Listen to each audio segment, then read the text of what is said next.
terminologi fikih itu beda dengan yang di terminologi tafsir. Yang di tafsir juga beda dengan yang di terminologi perdukunan. Itu ada disiplinnya sendiri-sendiri. Jadi begini, Sulaiman itu mempekerjakan jin yang bisa iman apa jin yang setan tidak bisa iman? Enggak, sing mbok ilingi, sing mbok ilingi. Jin yang setan apa jin sing Aladin sing kena mbok kongkon? Aladin. Kalau dalam disiplin ilmu tafsir itu ada istilah satu nama itu bisa nama menjadi identitas, bisa nama disebabkan oleh satu unsur yang melekat pada dia. Terus unsur ini yang melekat kepada dia menjadi namanya. Ini bedanya jauh. Misalnya begini, ini contoh paling gampang. Kolbun, artinya sampean bahasa Arab apa? Kolbun, kolbun maknanya apa? Hati. Kolbun itu mergo molak-malik. Wong Arab nak darani barang diwolak-walik jenenge di kolbun. Napa? Di kolbun. Jadi misalnya HP tak wolak-walik jenenge di kolbu. Nah, berhubung ati molak-malik darani kolbu. Nah, nama-nama seperti ini riskan pada konteks tertentu. Misalnya begini. Atine Rasulullah, atine para nabi, atine para wali kan gak pernah molak-malik, selalu konsisten dalam kebenaran. Karena nama itu hanya mengambil sekian sampel. Ya kayak hati-hatimu ini kan molak-malik. Nak pas dosa ya lali pangeran, nak pas nangis ya kayak lali dosa kumat-kumatan. Nah, ini kan enggak berlaku pada Rasulullah, pada para nabi, tapi ya tetap jenenge kolbun. Padahal tidak ngalami molak-malik. Keyakinannya ahli fikih itu kan ada manusia bisa iman kan? Ada jin bisa iman. Nanti ada surat napa? Jin. Ada setan, iso iman enggak setan? Enggak. Lalu setan ini kategorinya ikut jin apa manusia? Jin. Kekoro. Maksudnya misanane apa midhoane apa turunane wis ngono ae. Setan mbek jin hubungane iku turunan apa kanca apa misanan? Apa demenane orang mawon kok sembrono ya. Mergo ora tau akad nikah wae apa setan mbek jin hubungane apa Mas? Gak ora tau ya. Nah itu problem kita. Nah, caranya ngore problem itu adalah begini. Manusia dan jin sebagai nama identitas itu memang manusia bisa iman, jin bisa iman sebagai nama identitas. Tapi sebagai nama sifat darani setan mergo duraka ning pangeran. Manusa Allah nak duraka ya jenenge setan. Dan ini Quran pernah pakai istilah ini juga. Wa kadzalika ja'alna likulli nabiyyin aduwan syayatinal insi wal jinni. Setiap orang baik para nabi tak gawe duwe musuh. Musuh iku syayatinal insi wal jinni. Cek setan manusa, cek setan jin. Gayane ngaji te bodonan iku setan. Adol agama iku setan. Makanya kalau kamu punya perilaku setan kemudian kemudian auzubillahi minasyaitonir rajim terjemahannya ya. Lha iki ra ngenyal biasa wae. Iki kan disiplin ilmu. Kayak asu lho, sing darane asu piye? Hewan tertentu sing begitu jenenge asu. Kadang ndak perilaku tertentu sing kelakuane ngono ya asu. Sehingga gara ngono ngakal wasu iku. Nah, itu resiko disiplin lughat. Mau tidak mau yang namanya bahasa itu nggak bisa menghindari itu. Sehingga zaman Abu Jahal urip, Kanjeng Nabi nak nyelok ya Fir'aun hadil ummah. Fir'aun umat iki ya Abu Jahal. Kalau ada orang perusak Nabi riyen nggih nak duka nggih Dajjal hadil ummah. Jadi si Dajjal ya iki. Nama itu ada dua. Ada yang namanya ghalabat alaihil ismiyah, nama yang jati diri karena jadi identitas. Ada nama yang diambil dari satu dua sifatnya kemudian identik. Lah ini yang riskan rubah-rubah, nggih, riskan rubah-rubah. Kayak gini loh, jin dan setan itu habitat yang berbeda. Tapi kadang setan oleh Allah disebut jin, tapi bukan dengan makna identitas, tapi makna sifat, yaitu makna unsur. Jin itu sesuatu yang enggak kelihatan disebut apa? Jin. Makanya orang gila disebut majnun karena masturul akli, akalnya ketutupan. Orang yang dalam kandungan bahasa Arabnya janin karena enggak kelihatan. Kan materinya kan jin nun mudhoaf. Malam hari disebut apa? Jin.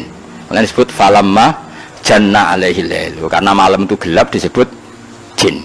Berarti ada berapa tadi? Manusia, jin sebagai ismiyah dan setan. Nah, setan itu apa? Setan itu maknanya apa itu?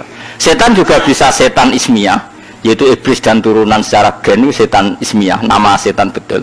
Ada setan karena wasiat tukang rusak dunia. Lah iku kowe iso mlebu ning kono. Lah sing angger rusak ya setan, wong ra salat ya setan, pemabuk ya setan. Wah kowe. Jebatan tapi ada agama ya setan. Gayane khusyuk tapi ngedol agama ya setan. Nah iku sing dimaksud wa kadzalika ja'alna likulli nabiyyin aduwan sayatinal insi wal jinni yuhi ba'duhum ila ba'din zukhrufal qawli ghurura, yang mereka itu saling melengkapi, saling mendukung untuk menciptakan satu kegaduhan agama. Iku setan manusa, setan jin ra iso. Setan jin ra iso mulak-malik omong, setan manusa pinter. Dikaji Nabi tau ditamoni wong kafir, wonge cerdas. Mat, nah ana wedhus mati sing mateni sapa mat? Nah kanjeng Nabi kan tiange lugu sae, Allah. Agamamu aneh, mat. Sing dipateni Allah langsung haram, sing diliwat manusa kok halal. Kudune sing dipateni Allah langsung orisinil iku kudune halal. Lha Sayyidina Ali cerdas-cerdas wong. Iku perkara ora tau dibuli. Li jae sikil mangkat sitok. Diangkat wis Sayyidina Ali. Gak angkat sitok pisan. Yo iso goblok. Ngono jare balam mek rodok langit ke ngangkat sikil loro bareng ora iso. Wah semane jare situ. Oh setan lha iku sing disebut wa kadzalika ja'alna likulli nabiyyin aduwan sayatinal insi wal jinni yuhi ba'duhum ila ba'din zukhrufal qawli ghurura. Mereka berlomba-lomba mutar alikkan agama sing daden agama iki kacau mok saking pinter-pinteran silat napa lidah.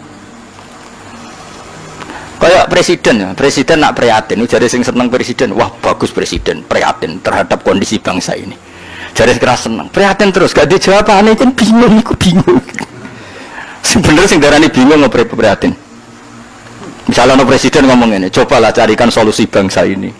Kita rembukan bareng untuk cari solusi bangsa. Jadi sing seneng, presiden tawaduk, meskipun di otoritas penuh untuk rembukan. Jadi sing seneng, jadi sing gedeng. Ini sing digaji untuk fasilitas itu bukan bareng-bareng, wong bingung yuk. Bener di. Bener di. Hah?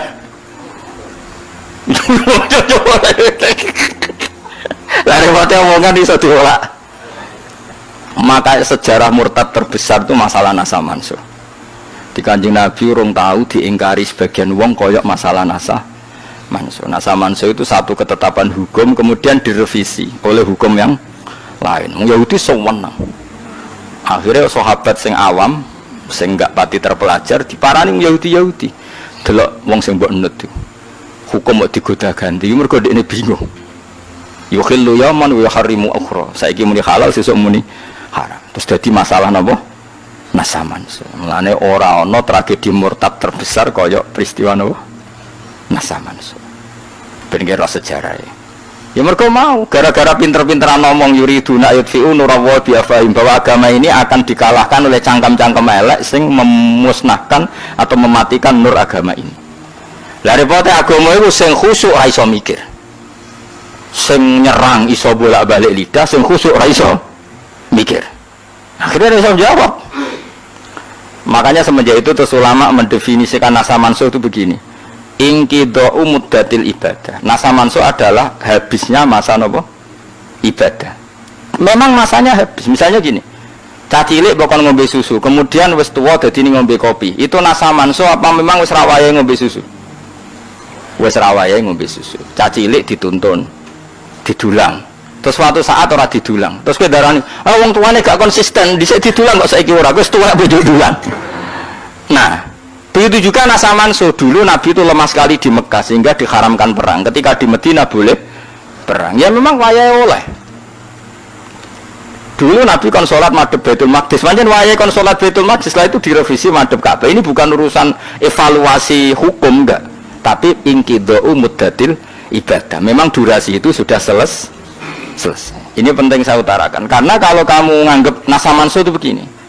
Nasa mansuh itu jarang Yahudi. Muhammad punya ketetapan, barang jangan-jangan ngerti nek iku salah terus dirubah.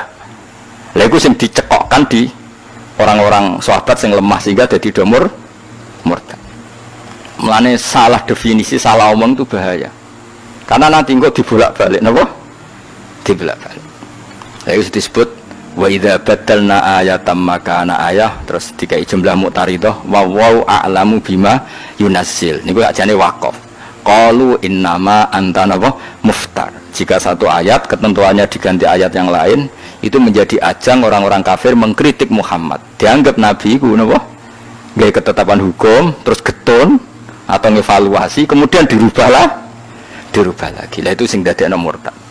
Makanya kita tidak boleh mendefinisikan asa mansuh begitu, tidak boleh. Saya alhamdulillah ngajar tafsir di mana-mana, termasuk ngajar di sekolah sarang itu saya berkali-kali, kamu jangan salah definisi. Kalau salah definisi itu repot.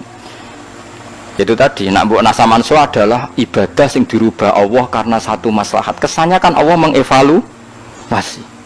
Mana mungkin Allah mengevaluasi? Allah sudah bersoning azali, nak kita akan ngalami seperti ini. Jadi gak perlu dievaluasi. Memang ada ibadah sing masanya selesai. Jadi ajane nasa mansuh nambah angan-angan biasa. Waya Ramadan ya poso, kok Ramadan entek ya ora usah poso kan selesai. Anyaran Islam karena lemah ya ora usah perang, sedigo modal lho apa. Bar ini Madinah kuat kok dilarani ya perang. Kan ya normal lah. Susahnya apa nganalisis nasa. Cah cilik ya normalnya cilik digandeng. Bareng tuwa. Buarno jorokno, tuwa kok jowo. Gandeng. Itu nasa mansuh apa normal? Normal kan? Nah, kita harus terlatih begitu untuk menganalisis nasa mansuh. Sebelum orang Yahudi Nasrani ngeritik Kanjeng Nabi, nasa mansuh jarine apa? Muhammad ragu terhadap apa yang dikatakan, sehingga sering melakukan revisi hukum. Nah, itu terus dadekno saya qulu sufa'u minan nasi